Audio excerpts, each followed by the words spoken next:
اعوذ باللہ من الشیطان الرجیم بسم اللہ الرحمن الرحیم۔ محترم سامعین عاشقان قرآن، السلام علیکم ورحمۃ اللہ وبرکاتہ۔ آج کے سبق میں ہم انشاءاللہ آپ کو تجوید کے وہ 7 قوانین مکمل بتانے جا رہے ہیں، جس کے بارے میں ہم نے آپ سے یہ دعویٰ کیا تھا کہ جو بندہ یہ 7 باتیں سیکھ لیتا ہے، یاد کر لیتا ہے، 7 قوانین تجوید کے یاد کر لیتا ہے اور وہ اپنے قرآن میں اس کو پھر اپلائی کرتا ہے اور فالو کرتا ہے ان قوانین کو، تو اس کی تجوید 100% ٹھیک ہو سکتی ہے۔ تو چلتے ہیں سبق کی جانب، اور وہ 7 قوانین آج آپ کو مکمل بتاؤں گا تاکہ آپ یہ 7 باتیں یاد کر لیں اور ایک ہی ویڈیو میں آپ تجوید کی تمام چیزوں کو اچھے انداز میں سمجھ جائیں۔ تو چلتے ہیں سبق کی جانب تاکہ آپ اس قرآن کی تجوید کو اچھے انداز میں سمجھ سکیں۔ سب سے پہلی چیز ہے ادغام۔ میں نے پچھلی ویڈیو میں اس کے بارے میں آپ کو بتایا تھا، جو تجوید کے حوالے سے، قوانین کے حوالے سے میں نے بنائی تھی۔ ادغام کو پھر ایک دفعہ دیکھ لیتے ہیں اور اسی ترتیب سے ہم ایک ایک قوانین کو پڑھتے جاتے ہیں۔ ادغام کیا ہے جی؟ ادغام نون، واو، لام، میم، را، یا، یہ حروف یرملون بھی ان کو کہا جاتا ہے۔ یاد کرنے کے لیے ان کا نام رکھا گیا ہے تاکہ بھولے نہیں۔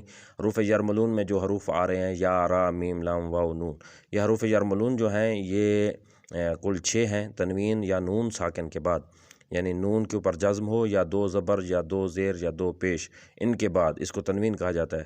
تو ان کے بعد اگر ان حروف میں سے کوئی حرف آ جائے اور پھر وہ مشدد بھی ہو، اس کے اوپر تشدید بھی ہو، اس کے اوپر شد ہو، تو پھر وہاں پر ادغام ہوتا ہے۔ اور ان میں سے 2 حروف ایسے ہیں کہ جب وہ آ جائیں ان تنوین کے بعد یا نون ساکن کے بعد، تو وہاں پر جو ادغام ہوگا وہ بغیر غنہ کے ہوگا۔ وہ 2 حروف لام اور را ہیں۔ اگر لام آ جائے تب بھی بغیر غنہ کے، جیسے ملدن کا۔ اچھا، اسی طرح جو را ہے مر ربہم، یہ حروف آ جائیں تو یہاں پر نون کی آواز بالکل ختم ہو جاتی ہے اور یہ بغیر نون کے پڑھے جاتے ہیں، تو وہاں پر نون کو پڑھا ہی نہیں جاتا اور ادغام بغیر غنہ کے ہوگا۔ اس کو ادغام تام بھی کہا جاتا ہے اور ادغام بلا غنہ بھی کہا جاتا ہے۔ تو چلتے ہیں اگلے قوانین کی طرف۔ تو دوسرا قوانین ہے غنہ۔ غنہ کیا ہے؟ غنہ ان حروف پر تشدید آ جائے، یعنی جو حروف یرملون ہیں تو ان پر تشدید آ جائے تو غنہ کریں گے۔ غنہ کرنا نون اور میم مشدد کی آواز کو تھوڑی دیر ناک میں ٹھہرا کر گنگنی آواز میں پڑھنے کو غنہ کہتے ہیں۔ یہ پچھلی ویڈیو میں نے یہاں تک بتایا تھا۔ آج ہم اس سے آگے بڑھتے ہیں اور وہ ہے ادغام میم ساکن۔ ادغام میم ساکن کیا ہوتا ہے؟ تو آئیے یہ سنیے۔ ادغام شفوی اس کو کہا جاتا ہے۔ ادغام پہلے جو بتایا وہ اور ہے، یہ ادغام شفوی جو ہے اس کا قانون اور ہے۔ اس میں کیا ہے؟ وہاں پر نون ساکن تھا اور یہاں پر میم ساکن ہے۔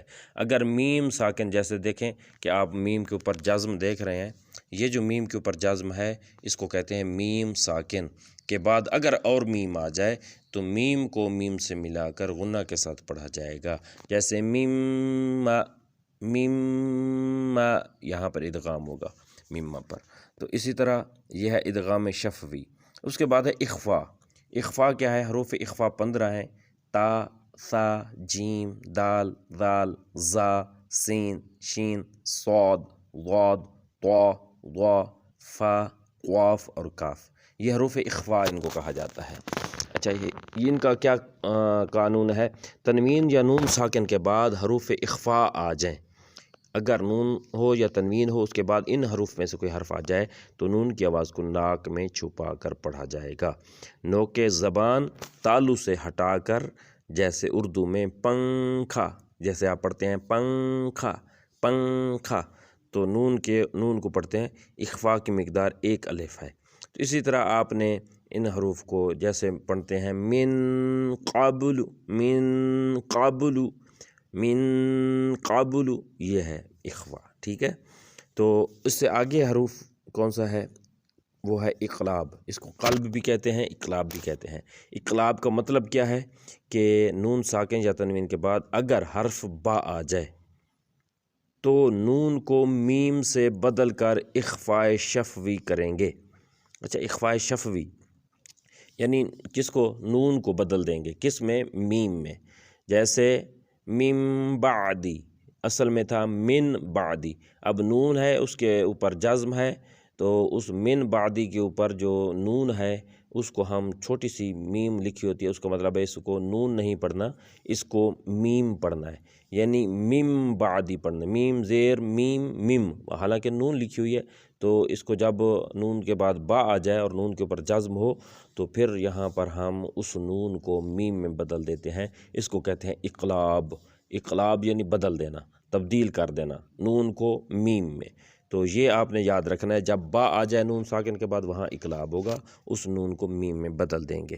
اس کے بعد جو اگلی چیز ہے وہ اخفاء میم ساکن۔ پہلے تھا ادغام میم ساکن، اب ہے اخفاء میم ساکن۔